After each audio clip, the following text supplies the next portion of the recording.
Welcome back to the party, babies. These next brothers sang about never trusting a big butt and a smile. They're three of the original members of the supergroup New Edition. Please give it up for Ricky Bell, Michael Bivins, and Ronnie DeVoe. Better known as Bell Biv DeVoe. Yeah!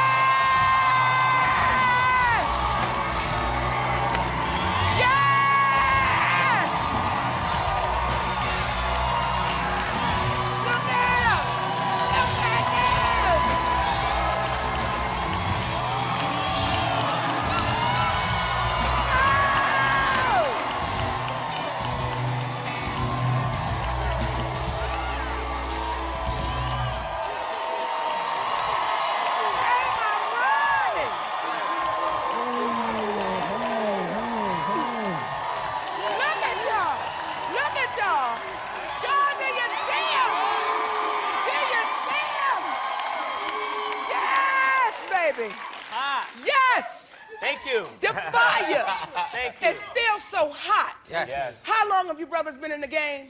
26 years. 26 years, baby. And the fire is still... I'm a fan, okay? And I don't, because I'm grown now. That's right. But I feel it in my spirit. Okay. I just want to do like that. That's all right. That's all right. Right. And y'all look good. Thank you, Mom. Y'all look good.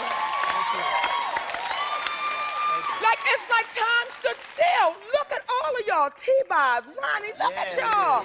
It's like time said stop and let it happen. That's right. 26 years, how have y'all been doing it for 26 years and still doing it so strong? Man, Go ahead, Mike. No, go ahead, Rick. You the oldest. Look at it, look at it. You know, one of the things, I'm gonna go on ahead and jump in. How about that? No, one of the things that I think, you know, allows us to be here 26 years later is the fact that we take a lot of pride in being entertainers. You know, we were brought up from the old school of thought where, you know, if one person is in the audience, you're gonna give it to them like there's a million people in the audience. Right. And, you know, blood, sweat, and tears, hours a day, you know, doing what it takes to be the great entertainers that we are. And without a record on the radio, I mean, not even close to the top 10 or the top 20, we're still able to put those tickets up for sale, and people know that they're gonna get their $59 worth when it comes to New Edition. And Bell Biv DeVoe. And then I think you should talk to Oh, they $25 worth, because we got the cheap Right, seats we too, got, you know? yeah, exactly.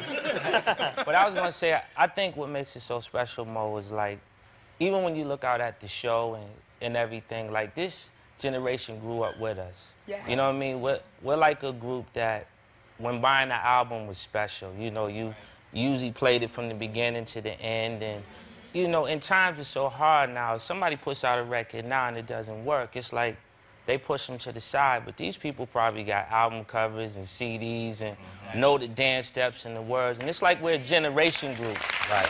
Now, when y'all first came out and we grew up with y'all, y'all were doing the fashions, baby. And I was talking to T-Boz earlier, and she said, it was like you talked the junk, like, yeah, we're gonna do, but you never knew that it was gonna really hit, where people were gonna start saying, I want what they had on. Right. I want what they had on. How did that feel when y'all start seeing little Ricky's, Ronnie's, Mike's? You know what's crazy is because we was just talking about this backstage, how we look back on some of those old pictures and some of the stuff that we wore, and we're still wondering how y'all let us get away with that, some of that stuff.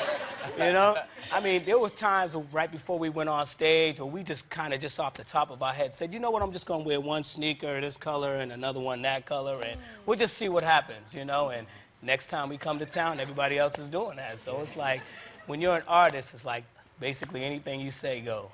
And the crazy thing is, for New Edition, what was put into our heads with our manager, Ronnie's uncle, Brooke Payne, is he actually said, we sound like the Jackson 5 with Rouse Boys, and we're giving people the new Jackson 5, but our dance steps was crispy like the Temptations. Yes. So he said, for some kids, instead of wearing outfits individually, he said, we're gonna put y'all in some suits. So we put on the $1,500 suits at 14. Yeah, right. That's right. Listen. T-Boz paid $78,000 for her baby. They was wearing $1,500 suits at 14. Do y'all see the money that can happen when you get yourself in a group? That's what I'm saying. Now, because for us, y'all were the boy group. Y'all was that boy band, because the Jackson 5 was another generation. It was a generation before us. But y'all were that. Do y'all feel like once y'all hit, all the other boy bands started then popping up? Well, I mean, if it wasn't for the Jacksons or the Temptations, there wouldn't be a New Edition, because they were the groups that inspired us. And when we first came out, you know, a lot of the comparison were, you know, you guys remind us of the Jacksons, and we just hoped that one day that they would, you know, that they would compare other groups to us, and that happened after us. So to us, it's just a blessing, because when those other groups come out, what they do is they just constantly remind you of New Edition and where it started. So we're cool with that. Yeah. Now, we keep bringing up Michael Jackson's name, who was just darling to all of us. And I understand y'all actually spent time with our brother. Tell us about the time you spent with MJ. Oh, man, that was right around the time when And actually... Latoya, too. Yeah, Candy Girl. Man, it's ironic because... okay, we're going to let you tell us about Latoya, because you look like you had a moment. He pushed back, and Latoya, too. Listen, that was a moment. See, what would happen, we were at the house in Havenhurst, right? Tell him, and we were following Mike around the crib. He would show us... Keep going. He would show us to the movie room, right? He would show us to the game room. He would show us to the little rehearsal room. And every time we went somewhere, we would pass Latoya, right? Yes. And Mike would, you know, give her a little love tap on the butt, right? So after the second time, we was thinking, you know what I'm saying? Can we get a little slap? But, you know, we kind of had to pump our brakes and remain gentlemen. That's what they did. They just went around smacking Latoya on the butt. So but it was beautiful. It was right around the time when Wait a Thriller minute, was Ronnie, out. I'm sorry, Sugar, because y'all trying to talk over this smacking on the ass. Okay, they just trying to talk on. Did you smack her? No. I wanted to. Did you smack it, flip it, rub it down? Oh, no! Yes, listen, y'all. Hey, babies, we are back with T-Boz and Bell Biv DeVoe. Now, I have to ask all of y'all, because fans sometimes can go a little to the left. What's the craziest thing a fan has ever done? Wow. So many. What happened? Like, no, which one? Was it you that, Start with the woman. Oh, you See want what to- T-Boz. Oh, you want to go with? Yeah. Oh, with me? Oh, I'm on blast. Okay, then. Let's see what the woman would do. Gosh, I've had so many ones. One of them was this guy got out of jail and walked all the way from downtown to my house, to my front door, and asked could he work for my company. Wow. That was weird. You have a lot of jail stories, T-Boz. Yes, I do. I've never been to jail, though, okay? Right. But the Almost. people surrounding you, baby, they don't mind getting locked up. I know, they don't. I'd be like, stay down. No. Ronnie. Man, the craziest thing, I'm not sure, outside of probably, you know, sending a hot pair of panties in the mail with incredible perfume just reeking off of them joints. And How old were you then, Ronnie? I was about 12 years old around that time, yeah. And they were grown panties. I'm talking to you. Don't you do that again. Don't you send no panties to Bow Wow. None of them little boys out there now. Don't do that. 12. Little panties in the mail. Mike. I don't know. I mean, early on, I think, shit, I was trying to get fans, so I probably didn't have the Ralph Tresvant mania early. I was trying to, shit, I don't know, Mo. And what about you, Mr. Ricky? I don't really have any personal, you know, fan stories, but I remember one time we were on stage singing Mr. Telephone Man, and the chick actually threw a whole telephone on the stage, you know? And this was before the cordless, I mean, with the wire and everything. Just came up on stage, knocked the mic stand down and everything, you know? I love it. Crazy. Now today, when y'all go do the concerts and when y'all go back out on the road, how do the fans react when they see y'all now? What is the reaction? You know what? We get a lot more love from the fellas nowadays than we, you know, the ladies are there, but ironically, I guess when we first, you know, came on the scene as New Edition, you know, how do I say this, Mike? Say it, feel it. It was like, you know, it was like when we was younger, being a guy group with the girls, you know, they would always say, you know, my girlfriend likes Ralph or Ronnie. Right. So it was kind of like, you know, the guys didn't really understand. We real men. So as we got older, BBD, we started, you know, showing them we rock behind closed doors. We real men here. So Now when we go to the show, they like my man in the top row with the glasses. It's like that. It's like, yo, I'm here, Mike, my girl. Everything is different. That's what Ron was saying. Can I say something? Of course, sugar. I can say what it is. I'm 39 years old.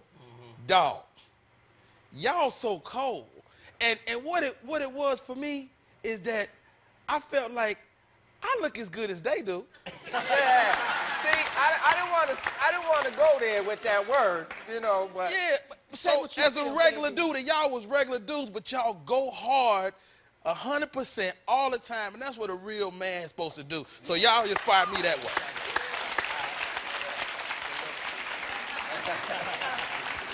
And it's incredible. They're on their feet from start to finish. It feels like a Frankie Beverly concert. It's just nothing but love from the guys and the ladies. And, Yes. you know, it feels like, you know, we're 15, 16 all over again at the concerts, as a matter of fact, now. So it's beautiful. Keep it coming. Yes. We're on tour right now. We'll be in New York, St. Louis, Toronto, Atlanta. Yes! It's going down.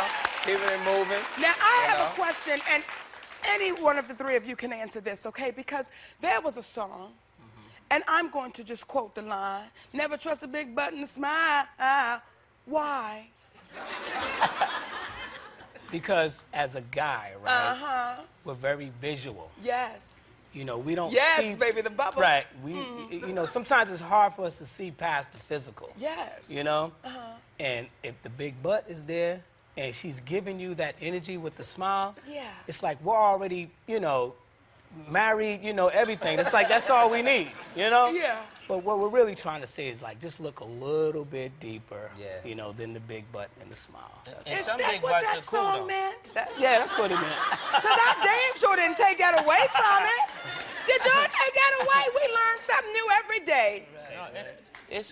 It was a great record. You know, it was a great record. We love rocking that sucker every night. And I'll be honest with you, like, I never really paid attention to what we were saying. Like, I didn't realize we was telling people don't look at it. Like, I thought you supposed to look. That's what you do. So then as we started realizing what we were singing about, I was like, damn, they telling us to, you know, be cautious and all that. But I think when it's shaped that way, this way, or that way, it all look good. Yeah.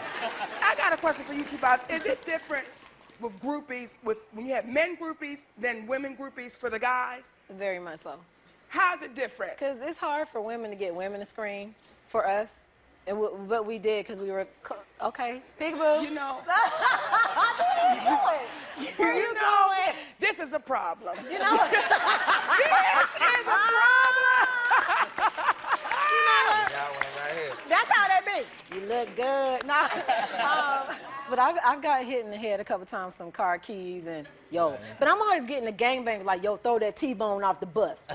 You know, I get those. No, I'll be like, it's T-bone? No, T-bone? Yeah, T-bone. Yeah. You know, I get all the thugs, the jailbirds. That's why I keep talking about I get inmates. Now, let me ask you, because T-Boz was very honest and let us know that in the business starting out, there was a lot of money that they did not get. There was millions that they did not get. Yes. Did the same thing happen to y'all? Yes. And what do you say to the young brothers out there right now that's watching and they get ready to sign that contract? Well, I say if we could show anybody, you know, what we didn't know, you know, because nobody, you know, took us to the side and say, hey, you know, watch out for this and that and that. And even when they tried to, we didn't listen, you know, I mean, because, you know, getting ripped off was like the furthest thing from our mind, you know, and what little they did give us was more than what we had, so we were satisfied with that. If you're talented, you know, and it's meant for you to be in this business, your opportunity is going to come. So what I would just say is please just learn the business of it first, you know, before you actually sign that contract. How do you learn the business? How do you learn it if you're coming out of Baltimore, Maryland? How do you learn it? What bothers me about us is when we was younger was our very first talent show, we was the coldest businessmen at 9 and 10 years old. We won $10 in our first talent show. Ricky's older sister was our manager, and we had a conversation in the store because they gave us a $10 bill, Monique, and we went into the store and said, damn, you know, I want $250, I want $250, I want $250, $250, and we cut Ricky's sister out. So we fired my sister. Right. And what we did is we took our 250 and we hauled ass back into the projects. And it was like, if we would have just thought like that from day one, we would have had all our money. Yes, Get the money and fire the manager.